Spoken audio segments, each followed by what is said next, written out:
My very first job after NYSC was an investment bank. You know that whenever we had public holidays, my boss would say, especially those 2-day public holidays, my boss would say, oh, you cannot have 2 holidays. That what we'll do for you is we'll give you one. So we'll give you the liberty of picking the one that you want to choose. So you can pick the first day, you can pick the second day, but at least one of those days, you have to come to the office. Then I remember also that by 7 o'clock, I'll carry my bag. I'll say I'm going home. My boss will say, no, it's too early. You can't go home now. That's when he will now say, oh yeah, open the document. Let's start working on it. I'm like, what is this?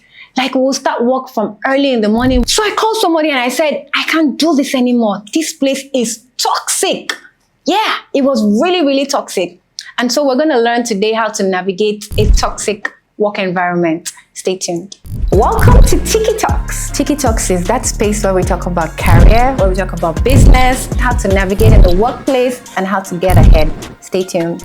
So a toxic workplace, how do you navigate? You know, and I hear this so many times. Oh, I'm working in a toxic environment. This place is too toxic. I can't get by. I can't, you know, people complain about it all the time. And yet they are still there. They are still collecting the money. They are still, you know, and while they're extremes, yeah, there are people that within 1 month, they're like, oh, I can't deal. Oh, this is just too stressful. I can't deal with this. And then they quit. And then there's another extreme of people that despite the fact that it's toxic, find them staying there 5 years, 10 years, complaining and complaining and complaining from now till tomorrow, from now till the next 10 years. And they don't make any moves to get out of there, right? So the first thing you need to identify is what is the source of toxicity? Do you have a toxic boss? Is it a toxic company? Or is it a toxic industry? I learned very quickly that investment banking was, as an industry, was toxic to me. It did not align with me at all. Because at that time, I was just about getting married. My husband was working in an accounting firm at that time. And then my husband would close at 5. But here I was at 11, you know, still working on models, you know, modeling and, you know, writing reports and stuff like that. And I'm like, I cannot do this kind of work. I did not come to this life to suffer, you know. And so for me at that time, investment banking, it was toxic for me. And it wasn't just a factor of that company alone.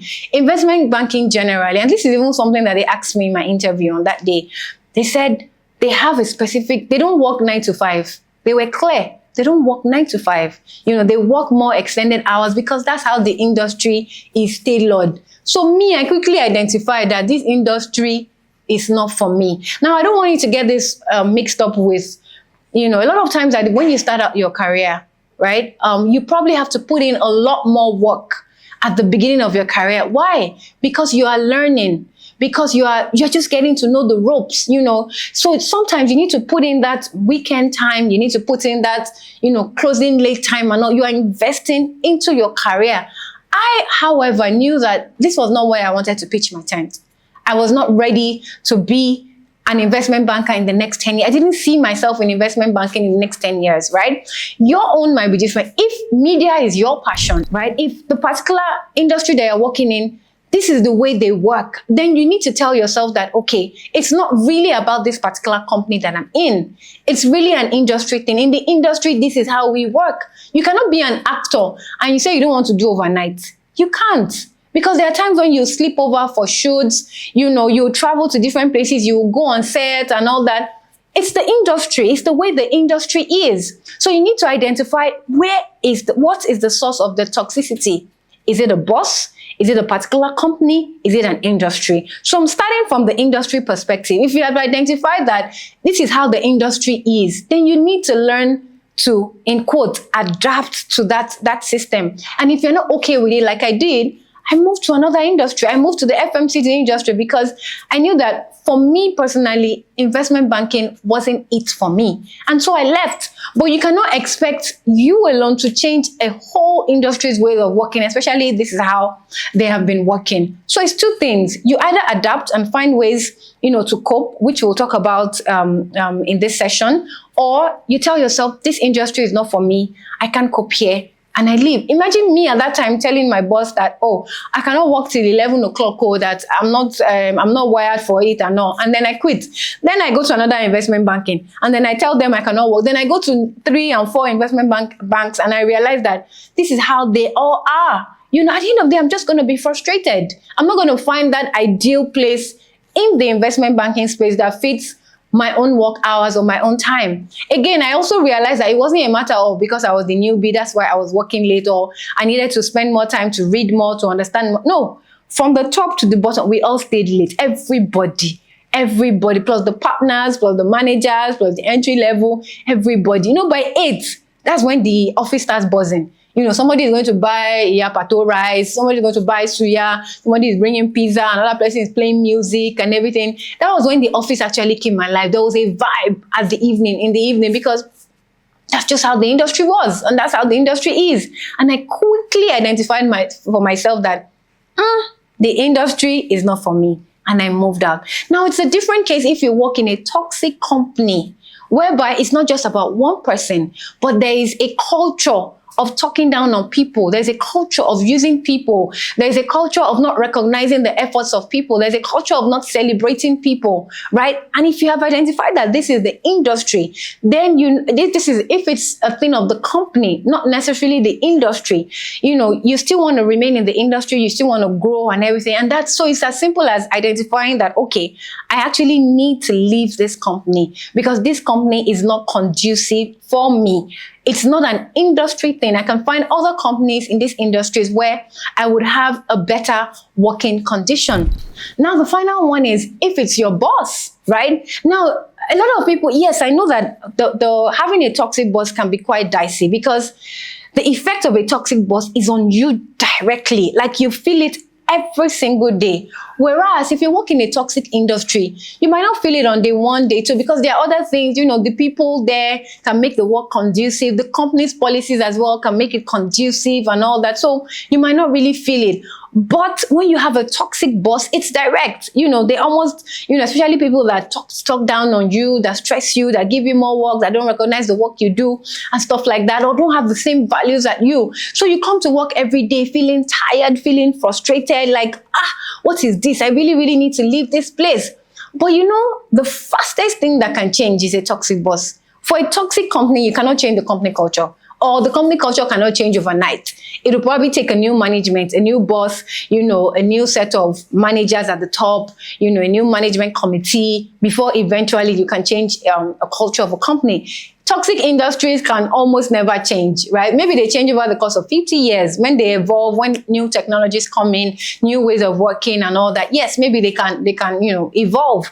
But then a toxic boss can be changed by tomorrow, and that's where having a toxic boss becomes dicey. And then you ask yourself, do I leave this company? Because the effect is direct. You can feel it every day, you almost don't want to go to work in the morning. You almost feel frustrated, you feel used and stuff. And it's more, the impact of a toxic boss is more than the impact of a toxic company or a toxic industry, right?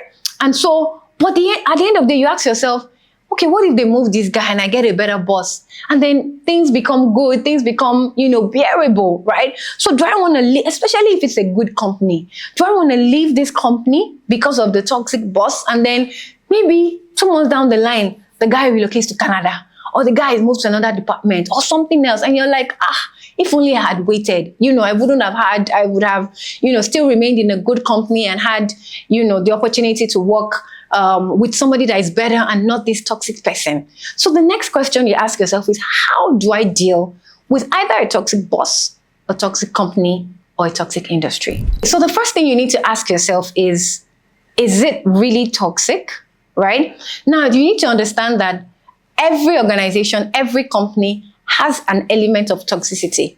There is no perfect company. Trust me, there is no perfect company. Everyone has that person that has a bad attitude and stuff. There might be a company that when it comes to a particular area, they tend not to bend, they tend to be, a bit rigid and all that. There may also be an industry that, because of the demands, on how things have evolved over the years and stuff, the company just had evolved into something else, right? So there is no perfect company. There is no utopia company. There's no company that everybody is nice, everybody is good. You come to work and you're like, hey, how are you doing? Blah, blah, blah. And everybody will talk nicely to you and your work is appreciated, celebrated. You work 9 to 5, 5 o'clock, you carry your bag, see you tomorrow. Nobody calls you in the evening. Nobody calls you weekend.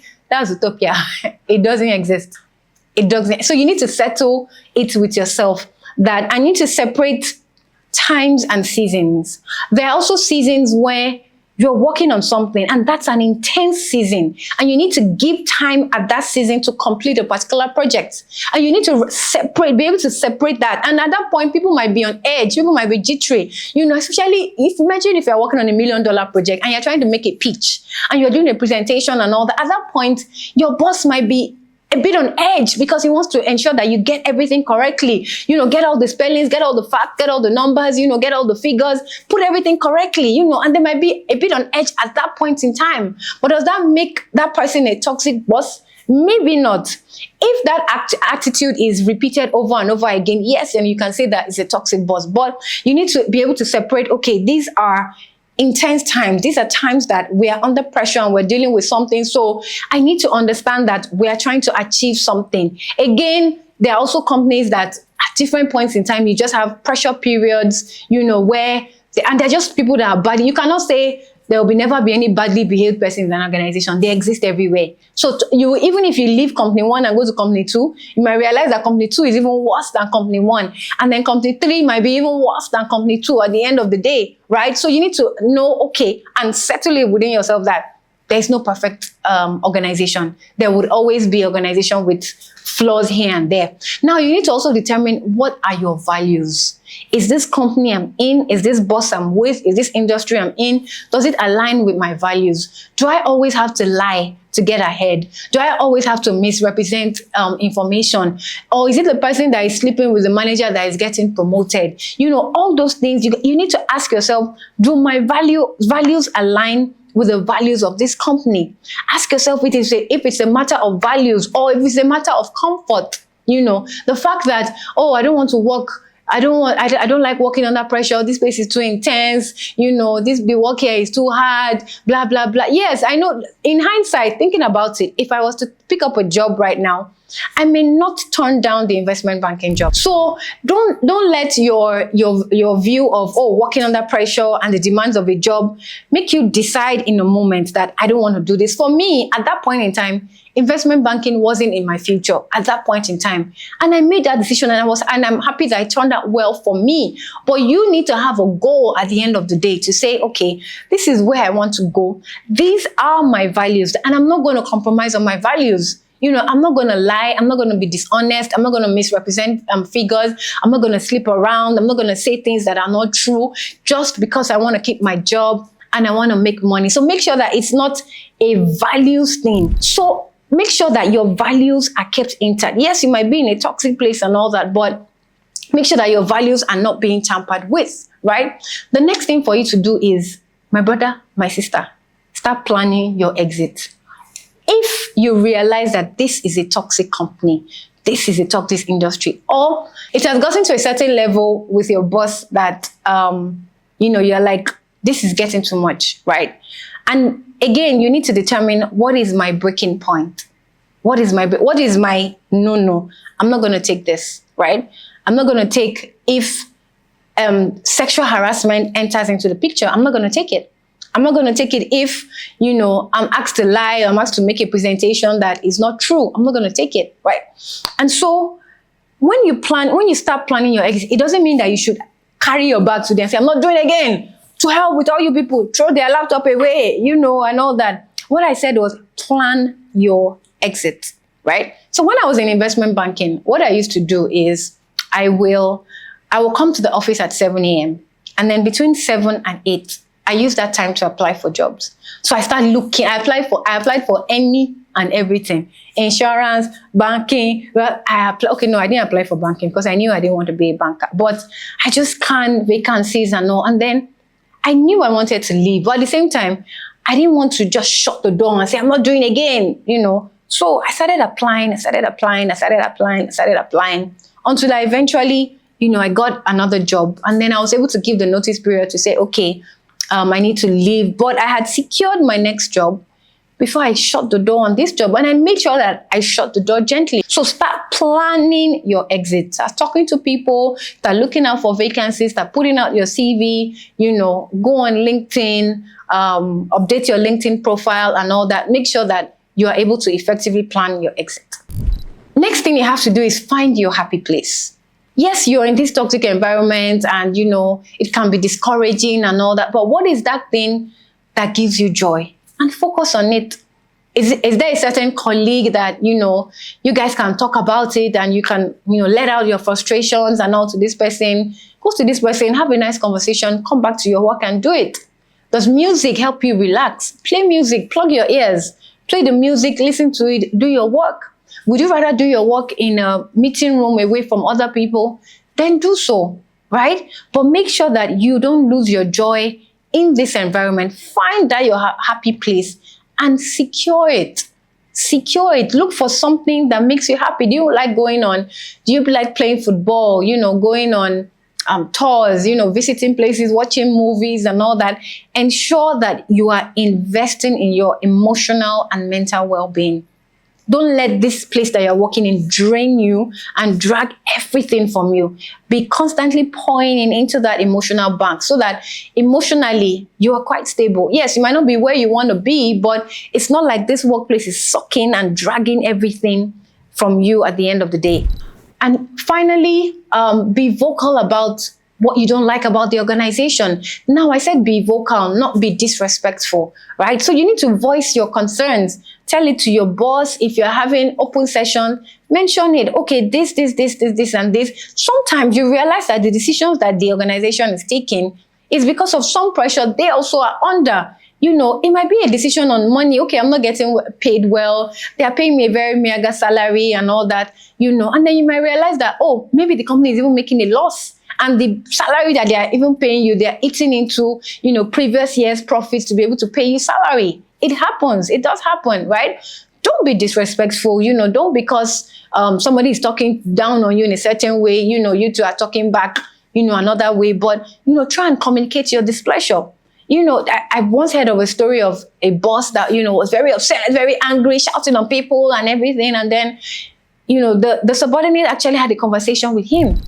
Apparently, this guy's wife had cancer and he was dealing with that at that point in time. And so that's what made him jittery. That's what made him, have a short fuse and everything. Of course, it's not an excuse, to treat people anyhow, to transfer your aggression from your home to, to the office and all that. But you give people, you extend grace to people when you hear of such things that, okay, this is what this person is going through and all that. And you're better able to understand, why this person is acting a certain way. Maybe you're even going to help them to get out of this situation that you're in, that they're in rather, right? So sometimes having that conversation, getting that burden off your heart, helps. What a lot of people do is they complain to every other person except the people that can do something about it.